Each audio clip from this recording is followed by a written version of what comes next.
Two of the oldest books from our collection. They show the influence of the Islamic world of science and astronomy to the Western world and why these books were so important. This is the main recipe of creating a cartoon. Keep it simple, keep it direct, and keep it funny. Hello and welcome to Qatar 365 with me, Laila Humaira.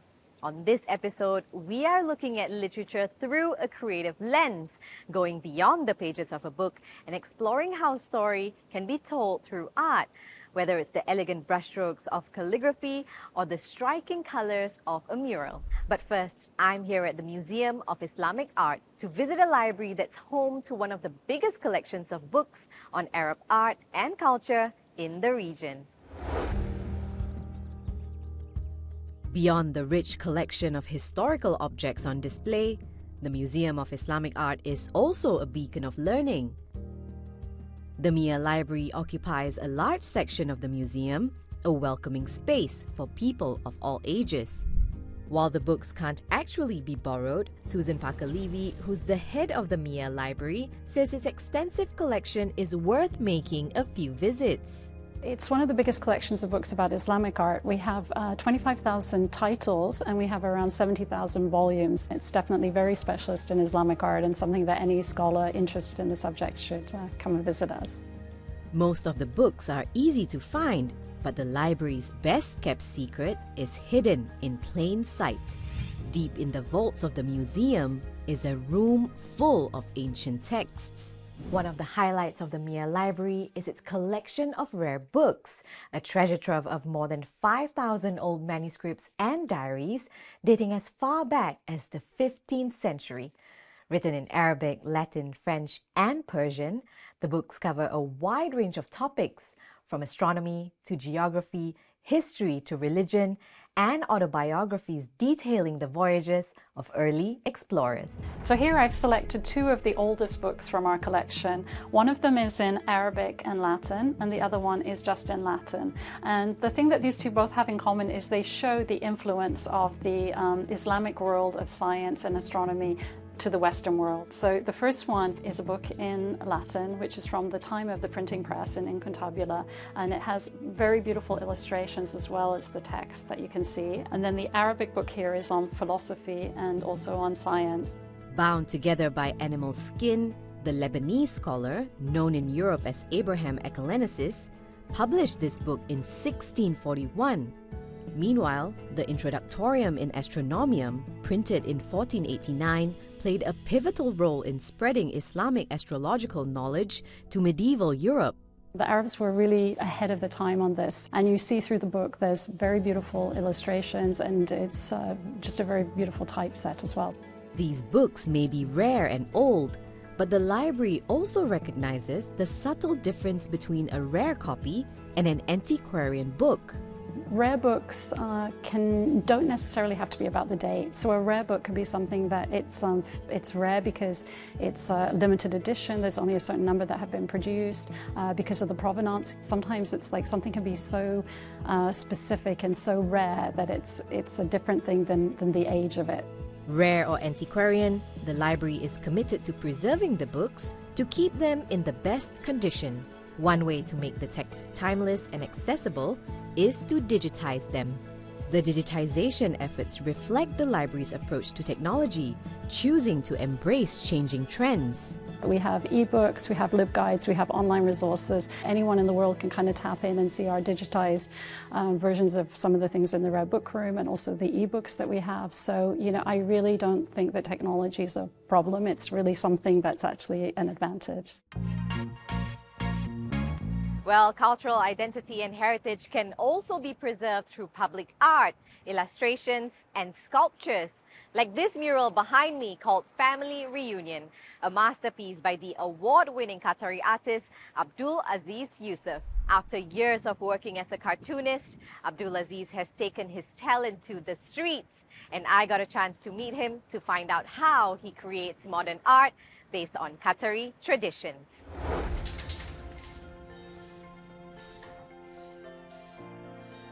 Firstly, let's go back to the beginning. How and when did you get into art? Since ever I can remember, I was the kid that draws all the time in the classroom. But the actual beginning was in 2007. There was an opportunity in a local newspaper for artists to publish daily cartoons.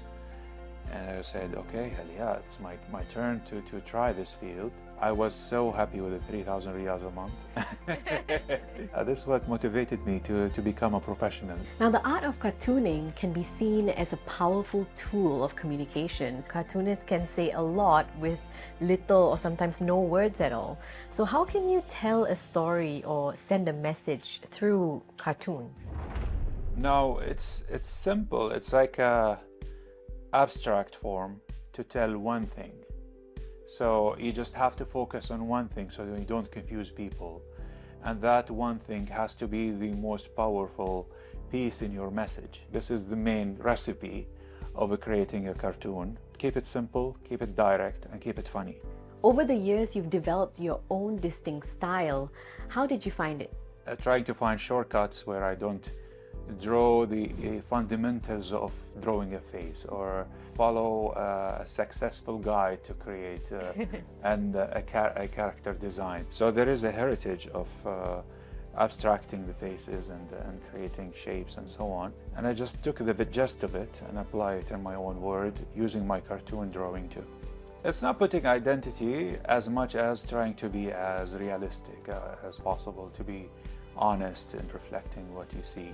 And you're also very involved in nurturing or shaping the future generation of Qatari artists. How do you inject a sense of creativity and wonder when you're guiding them? I think giving back to the community is a tool to fuel your ability to sustain a level. So working with the new generation and trying to boost the best that they have and then give them the compliments necessary to start a beautiful journey is very important for me to reflect what I have received from people too. While Abdul Aziz is inspired by people and nature, other artists in Qatar draw inspiration from letters and words. Joanna Hoos met two innovators in the field of calligraphy whose fresh take on the millennia-old art of writing inspires younger generations and makes the traditional craft fit for the 21st century. Sabah Arbili creates traditional calligraphy, but with a modern twist. Whether it's steel sculptures or abstract canvases, the Iraqi-born artist has a unique style that blends the old with the new. As a classic calligrapher, in the beginning, it is just like singing.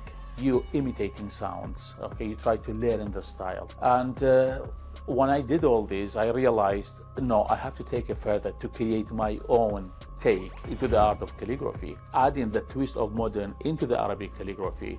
That was my aim. Based in the UK, but spending much of his time in Qatar, Sabah has left his mark on Doha's skyline. The 7.5-meter tall sculpture is a contemporary interpretation of the words of an old poem by Qatar's founding father, Sheikh Jassim bin Mohammed Al Thani, which Sabah specifically designed for the country's National Day.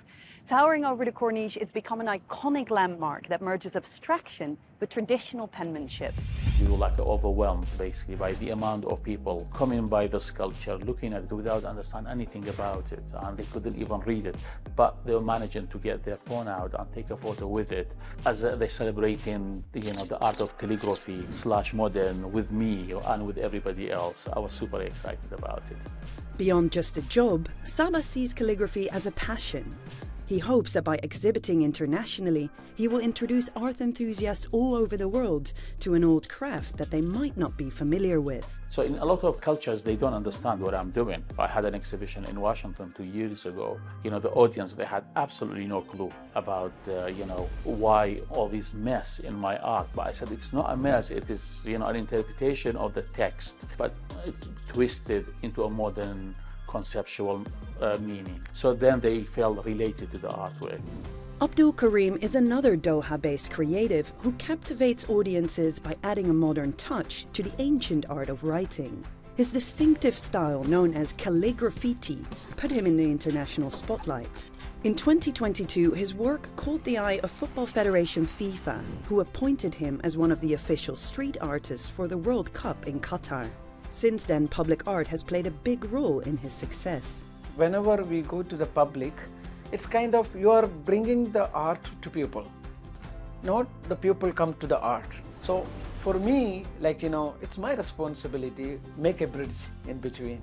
The art should refresh, not as sentimental, Abdul uses non-traditional painting methods, and he draws on some unusual surfaces. The most impressive of them all is the canvas you can't actually see. Swapping his paintbrush for his lightsaber, the style is called light calligraphy. Blink and you might miss it. Because you're a calligraphy artist, so you know the letter, but you have to know, the word, there's no canvas. It's on air. So you have to know the movement, you have to memorize your movement. While art is subjective and preferences are personal, Abdul says pushing creative boundaries is part and parcel of innovation.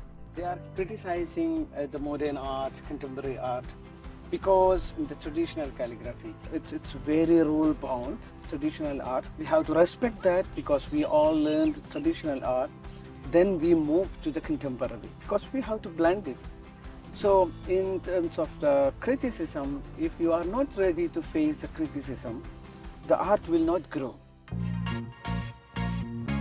It's clear that even as Qatar thrives in the modern world and encourages creative minds to bring life to its public spaces, the country is also committed to preserving and showcasing its story of origin. We hope you've enjoyed this episode, but that's all the time we have for now. For more, check out euronews.com and connect with us through our hashtag. Thanks for watching, and we'll see you next time on Qatar 365.